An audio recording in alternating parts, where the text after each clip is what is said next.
Good evening, and welcome to the League of Women Voters of Chicago, Zooming with the Alderman series of interviews. My name is Tina Brady Pettis. Before I begin, I would like to provide some historical facts about the League. The League was founded 101 years ago, right here in our very own city of Chicago. The League is a nonpartisan political organization which encourages the informed and active participation of citizens in government, works to increase understanding of major public policies and influences public policy through education and advocacy. The Chicago League is one of hundreds of local leagues all across the country. These interviews with the aldermen are part of our efforts to educate people about those who represent us in setting the policies and ordinances that govern us here in Chicago. Today, our special guest is Alderman Sophia King of the 4th Ward. Welcome, Alderman King, and thank you for affording the League and our audience an opportunity to engage in this candid conversation. Oh, thank you for having me. Thank you. I appreciate being here.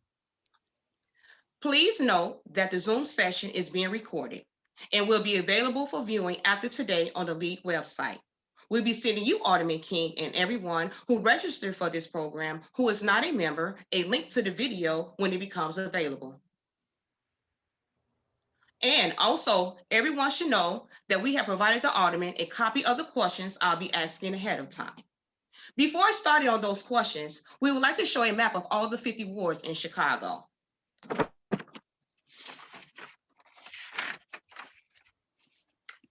And now we would like to show a copy of your ward, Alderman King of the 4th Ward.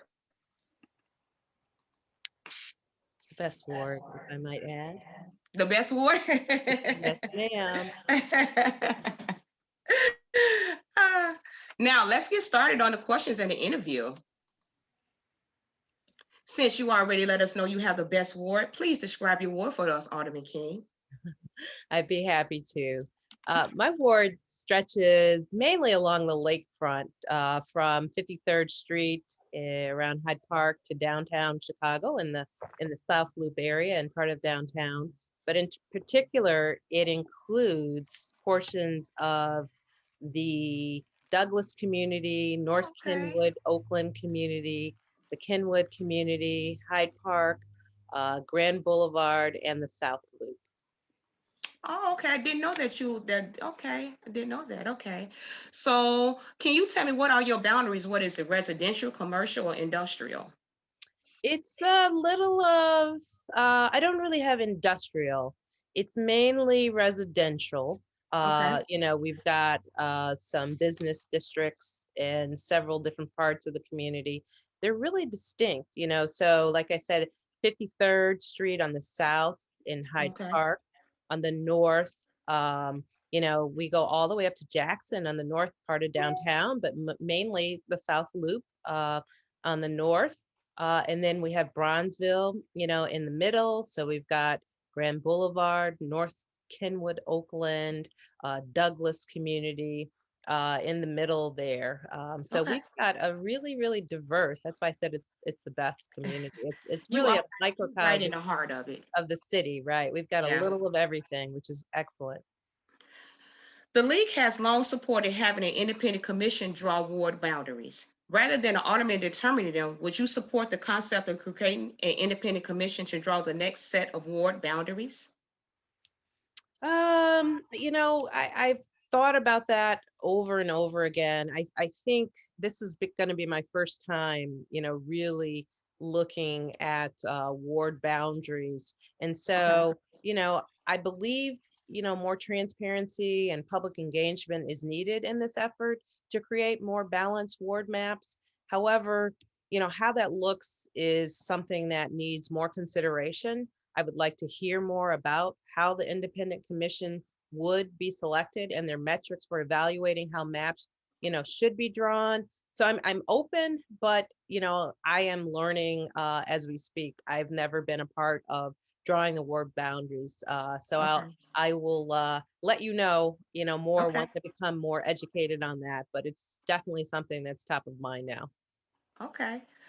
What are the few key issues facing the people of your ward? There are a myriad of issues and concerns facing our community.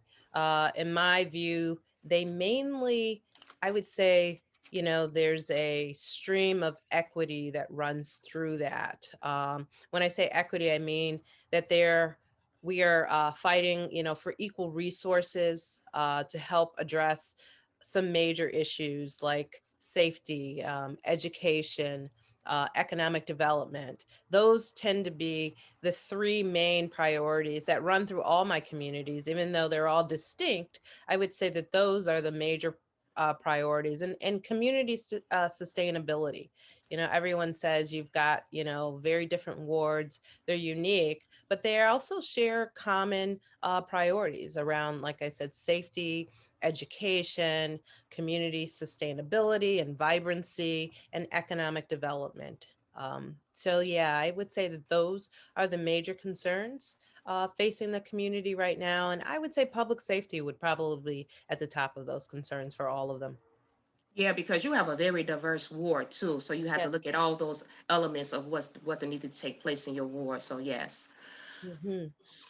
When did you first join the city council? Wow, taking me back. I've been in this city council about 5 years now, Okay. and April 16th, 2016, was my first day in city council. Okay. I ran in a special election very soon thereafter in 2017. And then again in 2019. So I'm super familiar with elections, although I've been there relatively, a short time. Um, but because I knew, there was so much more to accomplish in my role in serving this community, I took the opportunity after the special election or before the special election to really assess whether I could be effective or not. And, I've continued to believe that I can use the role to leverage priorities that the community wants. And so I'm happy to continue to serve. But I've been there about 5 years, a little over 5 years now. Okay. So you actually answered the second part of our question. My second question was going to be after your appointment, what made you decide to run for the alderman for the fourth ward? Yeah, like I said, I've been very involved, I would say quietly in the community for over 30 years, just Okay. volunteering and doing different things. And then, when this role opportunity came up, some friends really encouraged me. But then, like I said, I was appointed initially, but very soon had to run in a special election. During that Okay. time, there was about 8 months span where I was able to see what really how I could serve the community. And I realized, that I could leverage the position to really empower the community and to get done, some priorities that I'd like to see, that the community would like to see in the larger city as well. And so I realized there was a lot that I could do to serve the community, and so I continue to do so. And like I said, I'm honored to continue to serve as the alderman of the fourth ward. Do you have any other employment? I do not. This job is like three jobs, let me tell you. It is very very intense. I think there's a lot to be done in the city. There's a lot that we're working with, especially after COVID. I don't know how people who have another job do it, but yeah, I only have this job, and it consumes most of my time, but I do really enjoy it. Okay. What city council committees do you serve on? Yeah, I serve on a number of committees. I serve as vice chair of the education committee. Okay. I'm on the budget committee. I'm on finance committee. I'm on the housing committee. I'm on special events and cultural affairs. I'm on transportation and public way, and pedestrian traffic safety. Those are the committees that I serve on. So you just mentioned you are chair of one. So are you a chair or vice chair of all the other ones you just mentioned? Yeah, no, I'm just vice chair of education, Just vice chair. Okay. and a member of all the other ones. Okay. Mhm. Okay. What, if any, changes would you like to see made in the operation of the council? Yeah, I think the council operates Somewhat well. I think we're going towards a little more independence, and I would love for the council to be able to be a little bit more independent in terms of bringing policy and laws to the city. So that's one thing I would like us to work on. I would also like us to work on strategically thinking forward as opposed to reacting to different concerns that the city has. So those I think would be some of the top two things, really forging our independence in terms of creating policy and law, and also strategically thinking forward and instead of reacting to concerns of the city. Okay. Would you be willing to allow applicable departments to make decisions on some of the items that now require ordinance, as long as your office and any alderman office is located within the Pacific distance? Yeah, that I know that I think the the crux of that question is aren't there things that can perhaps be done administratively, maybe Hmm. even quicker? I think that local input is very critical to good governance. So the input that we have in a lot of these, what people might think are very mundane laws, are really important.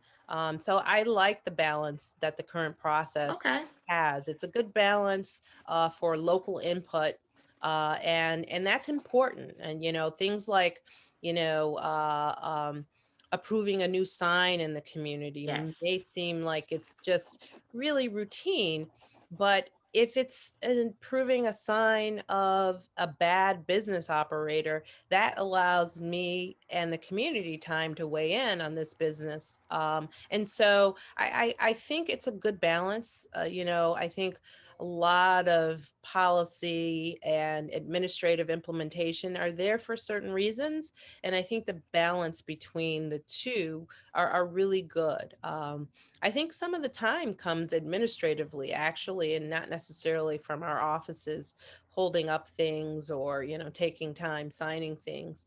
There's a process, but I think the balance is good. It's good for giving local input, which is really important. I mean, we really represent, the different aldermen, very unique communities.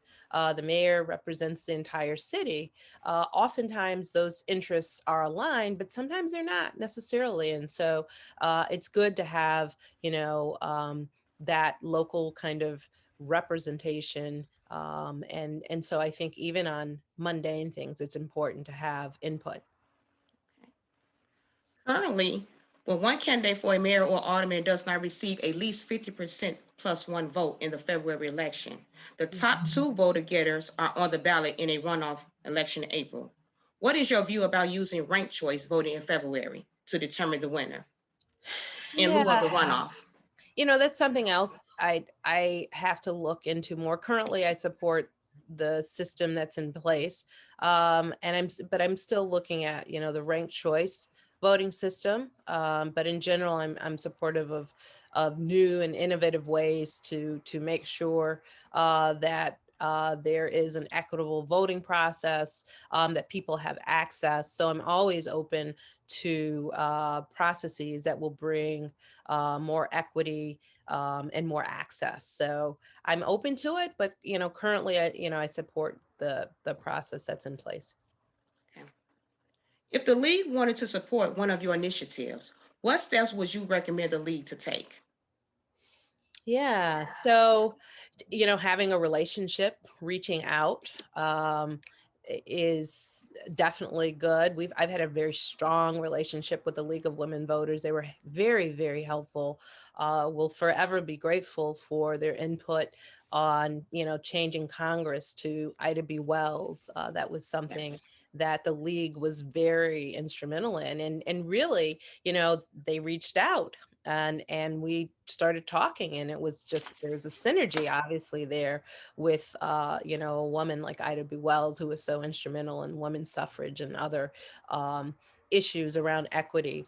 So just having that relationship, that dialogue.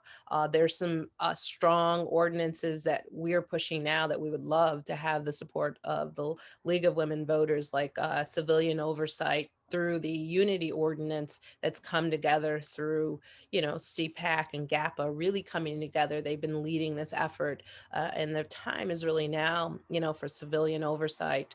Another accountability ordinance, the Anjanette or Young ordinance, which is really looking, at how police do no-knock warrants, and respond to those and the procedures that are there. And those are things I would love to have their support. But, I would just encourage members to get involved locally, in their, not necessarily in my ward, but where they live. We have these new advisory councils, and I think those are ways where people can really see what's going on the ground and really get involved. And we're hoping that these advisory councils really empower the community. So I think that would also be another opportunity for the League of Women Voters to get in. But we enjoy a great relationship with you guys, and we hope to continue that. So thank you for that.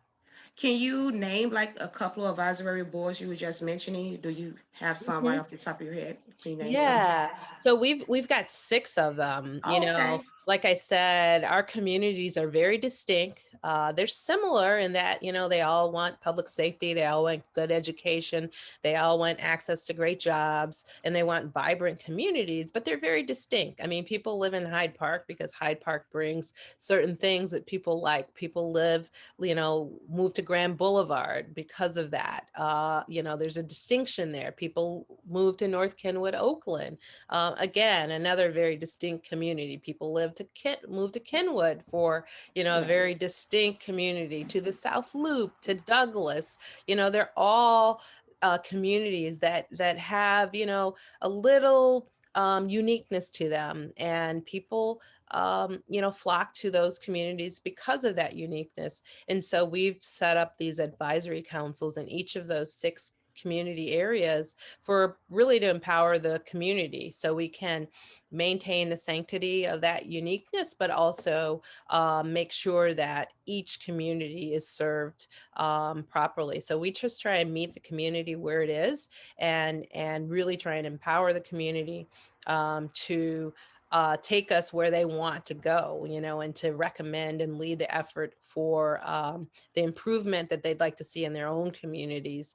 And so, that's something, like I said, that we're proud of. We're just getting off the ground, but, it's something that we really want to work towards. Really the community taking the leadership and really building itself. Do you galvanize your constituents? How do you allow the message to get out? Is it different social media outlets? Is it are Mhm. you do you do door to door, or do you have someone assigned to give your message out? How do you get the Yeah. message out to your constituents? In several different ways. I'm glad you asked that. We do it through newsletters. We do it door to door sometimes. We do it through phone calls sometimes. Zoom has been very, very helpful. Although we're working to make sure our elders don't get lost in the whole Zoom craze.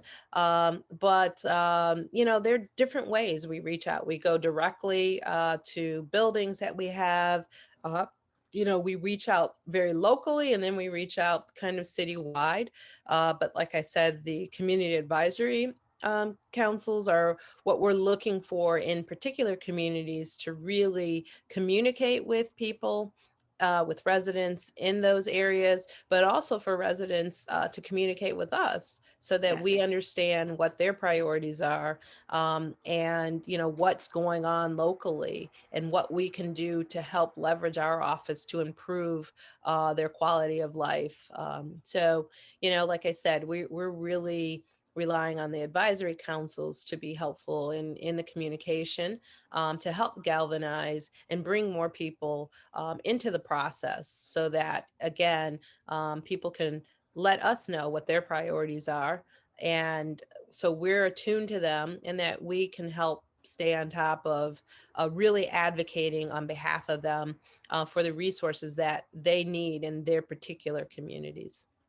How do you do follow-up? Do you do follow-up or you just leave it blanket, or do you actually do a follow-up, or do your office do a follow-up on different Yeah. events? No, we usually follow up with, we have always takeaways from communities, action items as our staff calls them.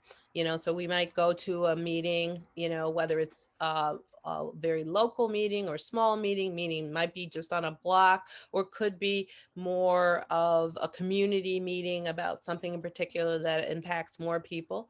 And they're generally action items, right? They're Okay. generally people who say, well, if we had more street lights, we would feel more comfortable. And, or, is it possible, if we could, have police on bicycles so that we can feel their presence? Or, is it possible that you can fix this pothole that's, we're all bumping over? And so those are action items that we'll take back, and then we'll come back. We'll generally have a follow-up meeting where we will address those action items. So we have meetings going, all throughout the week. Yeah, several, generally a couple of meetings in the evening, but lots of meetings, during the day.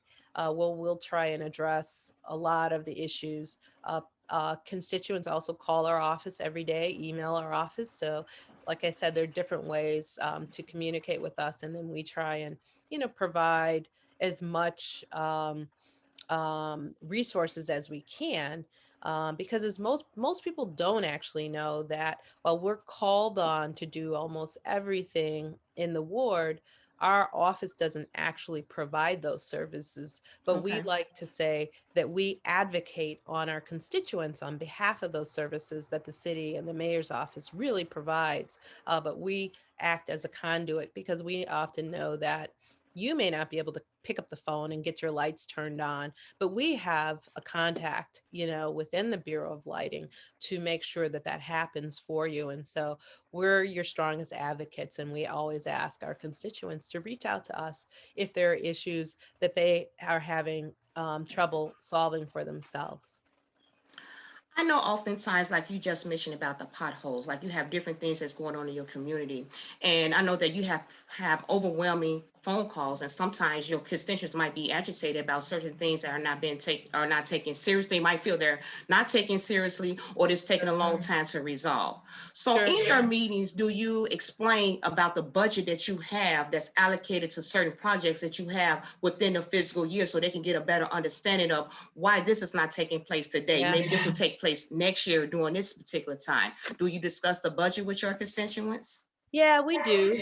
Okay. We have a discretionary budget of about $1.5 million, which really deals with some infrastructure Okay. issues in the ward. But we also try and set expectations around that. And so again, we want to empower those community advisory councils to set their own priorities, because while the budget is limited within a community, they may have 10 issues that they're dealing with, and they can come together and say, okay, these are our 10 issues, but these are our top four. Okay. Can we really get these done? We really want these lights around the park, right? We really want this street resurfaced because a number of people use the street, or this street hasn't been resurfaced in 20 years. And so that's why another reason we want to really empower local communities Okay. to help us, to help them make some of those decisions. Okay. What are several things you would like to get done or at least started during the remainder of the year term, which ends 2023?